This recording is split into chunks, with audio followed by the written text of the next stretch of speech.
Hello and welcome back. This video is later than I planned. It's about 9 days since the competition, and here's everything that happened on show day. In the lead up to the show in peak week, everything went to plan. It couldn't have gone any smoother. The carb loading was good. I looked good. Work was on point. Training was on point. I even managed to get out the door on time on Friday, so I didn't miss my appointment for the polygraph, the tan, and registering. Everything went as planned, and I was really pleased about that. And I even managed to avoid getting wet from the rain. So that's us all registered. Now it's just a case of running around to get the polygraph done. And then after that, we're gonna get a tan and then dash back to the hotel and hopefully don't get wet on the way back. Fingers crossed, wish me luck. Okay, so the polygraph's done. Quite nerve-wracking, but a really interesting experience. The guy from Switzerland, old guy called Henry, could have spoken to him for hours about his career, 50 years of doing polygraph testing. Absolutely fantastic, really fascinating. Anyway, it's just started to rain, which is really handy when I'm getting my tan now. So I'll give you an update post-tan. Okay, see you in a bit. After I had my tan done, I made a mad dash back to the hotel. Hello, we're here in sunny Dunstable. We've just arrived. We're going to go check into the hotel, check that out. Hopefully it's not too bad. And fingers crossed I don't get soaking wet after my tan and registration and polygraph. So I'll catch up with you in a bit.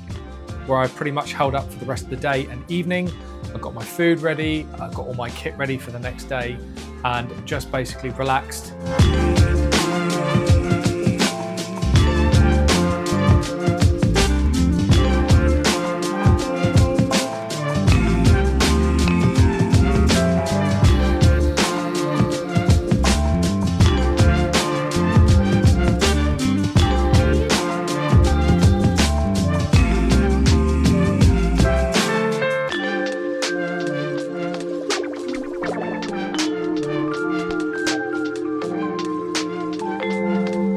On the morning of the show, it was quite an early start. I had to get down to get my second coat of tan before going to the venue. And unfortunately, the tanning was at one location and the show was being held at another. They weren't too far apart, but everyone was worried about getting wet going from point A to point B. Thankfully, that didn't happen, and we all managed to get to the venue safely and set up and get ready for the stage.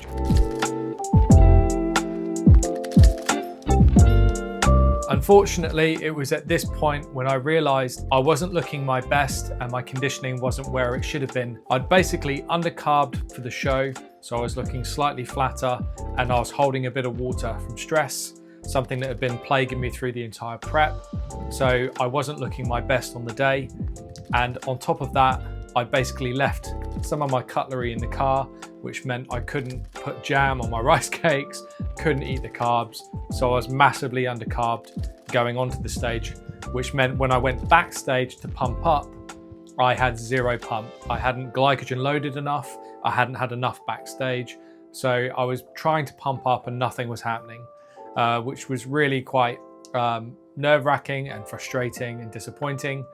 But at that point, there was nothing I could do. I just had to crack on and make the best of it and try and show myself at my best at that particular time. And my goodness, was I pleased I stepped out on that stage. It was an incredible experience to be back on stage after 7 years.